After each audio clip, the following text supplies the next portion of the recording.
បាទជំរាបសួរអ្នកទាំងអស់គ្នាហើយក៏សូមស្វាគមន៍មកកាន់ channel YouTube របស់ខ្ញុំសាយថ្មីនៅក្នុងវីដេអូមួយនេះគឺខ្ញុំមកធ្វើការចែករំលែកទៅកាន់បងប្អូនយើងមួយចំនួនទូចដែលគាត់តែង comment សួរតើតើនឹង PayPal បារ៉ែនអញ្ចឹងតើតើ PayPal បារ៉ែនគាត់ចូលមើលក្នុង PayPal ទៅនេះដូចអ្នកគ្នាចូលមើលក្នុង PayPal ខ្ញុំអញ្ចឹងគឺវាមានជាភាសាបារ៉ែនគឺវាអត់មានជាភាសាអង់គ្លេសអញ្ចឹងណាអ្នកគ្នាអញ្ចឹងបងប្អូនដែលគាត់ជួបបញ្ហាហ្នឹងគាត់សួរមកខ្ញុំអញ្ចឹងឥឡូវនេះអ្នកគ្នាឃើញនេះវាចេញជាភាសាចេះ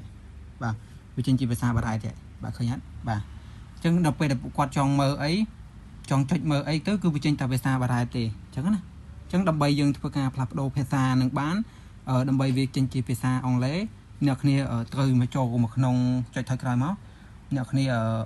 ចូលមកក្នុង setting អញ្ចឹងវីដេអូមួយនេះគឺសម្រាប់អ្នកដែលគាត់អត់តន់ចេះណាតែបើបងគាត់ចេះហើយបងអាចធ្វើការអុំលងបានអញ្ចឹងណាអញ្ចឹងអ្នកគ្នាអត់តន់ចេះអ្នកគ្នាអាចអនុវត្តបានអញ្ចឹងជាធម្មតាភាសារបស់យើងនៅលើទូរស័ព្ទដៃ Android ភាគច្រើន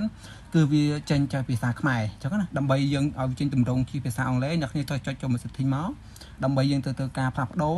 ឲ្យវាមានទម្រង់បែបជាភាសាអង់គ្លេសងាយស្រួលការមើលអញ្ចឹងណានៅពេលយើងចង់ transfer លុយអីដើម្បីកុំឲ្យវាខុសអញ្ចឹងអ្នកគ្នាអាចអូសចុះក្រោមតិចមកអ្នកគ្នារកពាក្យថាការកំណត់ឬក៏ setting បាទអ្នកគ្នារកពាក្យការកំណត់នេះឃើញអត់នេះជាស្រ័យនេះកន្លែងភាសាអ្នកគ្នាបាទខ្ញុំជាស្រ័យកន្លែងគេដាក់ថាភាសានេះភាសានឹងបញ្ចូលការបញ្ចូលអញ្ចឹងអ្នកគ្នាចុចលើនឹងមកអ្នកគ្នាចុចលើនឹងហើយអ្នកគ្នាឃើញនេះកន្លែងនេះគឺមានគេដាក់ថា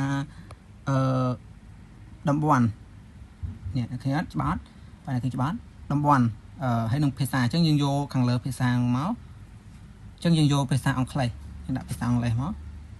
អូខេអញ្ចឹងឥឡូវយើងធ្វើការ display វាចោលមួយសិនមកដើម្បីវាដំណើរការអូខេឥឡូវវាដំណើរការហើយអញ្ចឹងយើងចុចមកវិញមកយើងចូលទៅ PayPal របស់យើងហ្នឹងហើយអ្នកគ្នាចូលមក PayPal យើងមកអញ្ចឹងអ្នកគ្នាដែលគិតថាវីដេអូនេះល្អអីអ្នកគ្នាកុំភ្លេចចុច Subscribe Channel YouTube ខ្ញុំអ្នកមួយផងអ្នកគ្នាបាទដើម្បីផ្ដល់កម្លាំងចិត្តក្នុងការធ្វើវីដេអូបែបថែមទៀតអញ្ចឹងណាហើយខ្ញុំនឹងធ្វើការចែករំលែកទៅកាន់អ្នកគ្នាបន្ថែមទៀតនៅអ្វីដែលខ្ញុំចេះហ្នឹងហើយអូខេឥឡូវគឺអ្នកឃើញហើយឥឡូវវាចេញជាភាសាអង់គ្លេសទាំងអស់ហើយអ្នកគ្នាបាទអញ្ចឹងយើងចុចកន្លែង profile យើងមកអញ្ចឹង profile យើងមកស្អីយើងចុចកន្លែង profile យើងមកនេះកន្លែង profile នេះមកអូខេអញ្ចឹងវានឹងចេញជាភាសាអង់គ្លេសហើយអ្នកគ្នាឃើញទេបាទវាចេញជាភាសាអង់គ្លេសយើងហើយអញ្ចឹងអ្នកគ្នាអាចចង់បាញ់លុយបាញ់អីក៏យើងមើលច្បាស់ដែរអញ្ចឹងណាវាអត់ដូចភាសាផ្សេងអញ្ចឹងនៅពេលដែលយើងចង់បាញ់លុយយើងចុចលើមកបាទវាមាននេះចុចលើមកបន្តទៀតយើងចុចកន្លែង transfer អញ្ចឹងមកដោយសារតែវាជាភាសាអង់គ្លេសអញ្ចឹងយើងមើលឃើញវាច្បាស់ជាងភាសាបរទេសភាសាបារ៉ែនណាអញ្ចឹងនៅពេលភាសាបារ៉ែនមិញគឺយើងមើលទៅគឺមើលយល់ទេអញ្ចឹងណាបើសិនអ្នកដែលគាត់អត់ធ្លាប់ប្រើគាត់ទៅប្រើថ្មី